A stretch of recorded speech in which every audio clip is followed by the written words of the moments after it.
ನಮಸ್ತೆ ಬಂಧುಗಳೇ, ತಮ್ಮೆಲ್ಲರಿಗೂ ಕೂಡ ಸ್ವಾಸ್ಥ್ಯ ಮಾರ್ಗಕ್ಕೆ ಹೃತ್ಪೂರ್ವಕವಾದಂಥ ಸ್ವಾಗತ.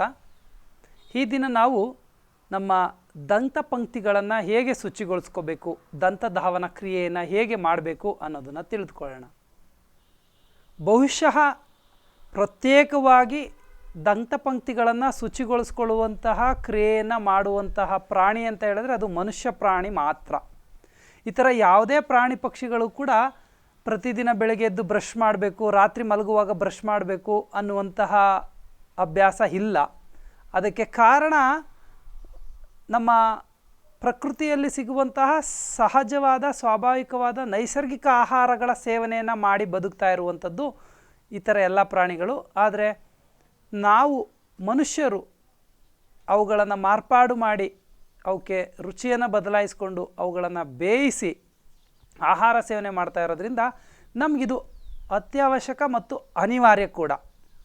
ಹಾಗಾದರೆ ದಂತಪಂಕ್ತಿಗೆ ನಾವು ಏನನ್ನು ಉಪಯೋಗಿಸ್ಬೇಕು, ಯಾಕೆ ದಂತಪಂಕ್ತಿಯನ್ನು ಶುಚಿಗೊಳಿಸ್ಕೋಬೇಕು, ಈ ಬಗ್ಗೆ ಒಂದು ಸ್ವಲ್ಪ ವಿಚಾರ ಮಾಡೋಣ. ನಾನು ಗಮನಿಸಿದಾಗೆ ನಮ್ಮ ಪೂರ್ವಜರು ಹಿದ್ದಿಲು ಪುಡಿ ಮತ್ತು ಹಿಟ್ಟಿಗೆಯ ಮಣ್ಣು ಅಥವಾ ಬೇವಿನ ಕಡ್ಡಿ, ಹೊಂಗೆ ಕಡ್ಡಿ ಇವುಗಳಿಂದ ದಂತಪಂಕ್ತಿಯನ್ನು ಶುಚಿಗೊಳಿಸ್ಕೊಳ್ತಾ ಇದ್ರು, ಹಲ್ಲುಗಳನ್ನು ತಿಕ್ತಾಯಿದ್ರು. ನಾನು ಗಮನಿಸಿದ್ದ ಹಾಗೆ ಇದು ಒಂದು 25 ವರ್ಷ ಹಿಂದೆ ಹೋದರೆ ಇವೆಲ್ಲ ಇದ್ದು ನೀವು ನೋಡಿದ್ದೀವಿ ಕೂಡ. ಅವತ್ತಿನ ಕಾಲಕ್ಕೆ ಯಾರಿಗೂ ಹಲ್ಲುಗಳ ಸಮಸ್ಯೆ ಅತಿಯಾಗಿ ಬಾಧಿಸ್ತಾ ಇರಲಿಲ್ಲ. ಯಾಕೆಂದರೆ ಅವರು ಅತಿಯಾಗಿ ಯಾವುದೇ ಸಿಹಿ ಪದಾರ್ಥಗಳನ್ನು ಹೆಚ್ಚಾಗಿ ಸೇವನೆ ಮಾಡ್ತಾ ಇರಲಿಲ್ಲ ಒಂದು.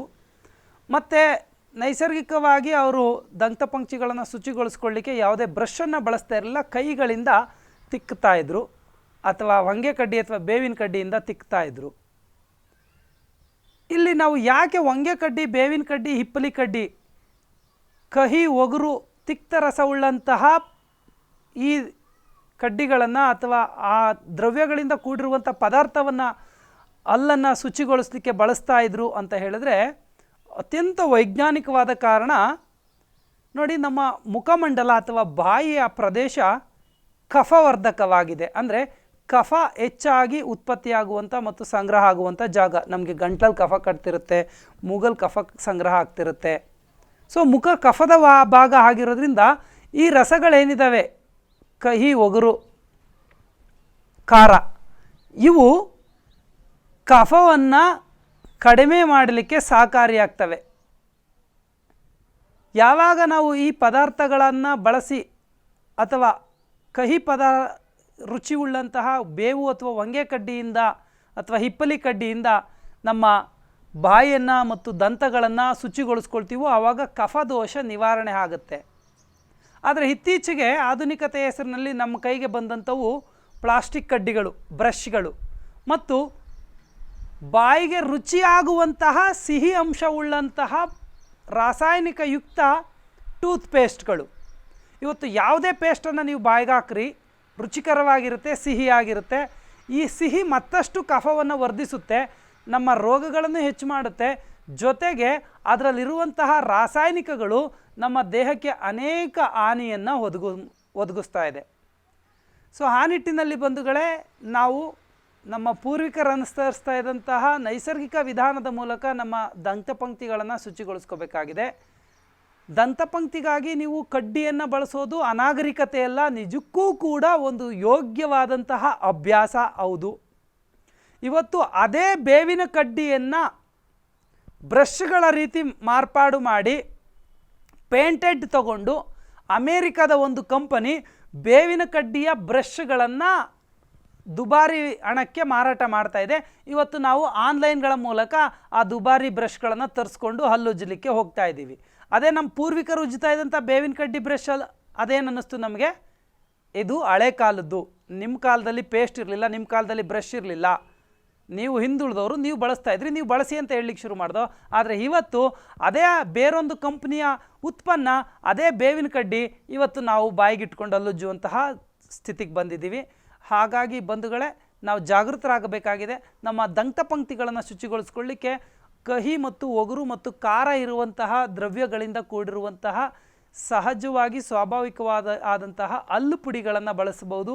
ಅಥವಾ ನಾವು ಹೊಂಗೆ ಕಡ್ಡಿ, ಹಿಪ್ಪಲಿ ಕಡ್ಡಿ, ಬೇವಿನ ಕಡ್ಡಿ, ಉತ್ರಾಣಿ ಕಡ್ಡಿ ಇಂಥವುಗಳು ಲಭ್ಯ ಇದ್ದರೆ ಅಂಥವುಗಳಿಂದ ನಮ್ಮ ದಂತಪಂಕ್ತಿಗಳನ್ನು ಶುಚಿಗೊಳಿಸ್ಕೋಬೋದು.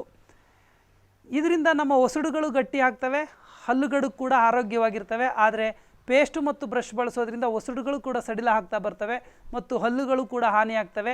ಇತ್ತೀಚೆಗೆ ದಂತಕ್ಷಯ ಮತ್ತು ಹಲ್ಲಿನ ರೋಗಗಳು, ಉಳುಕಲ್ಲು, ಅಲ್ಲಲ್ಲಿ ರಕ್ತ ಬರುವಂಥದ್ದು, ಸೊ ಇಂಥ ಅನೇಕ ಸಮಸ್ಯೆಗಳನ್ನು ನೋಡ್ತಾ ಇದ್ದೀವಿ.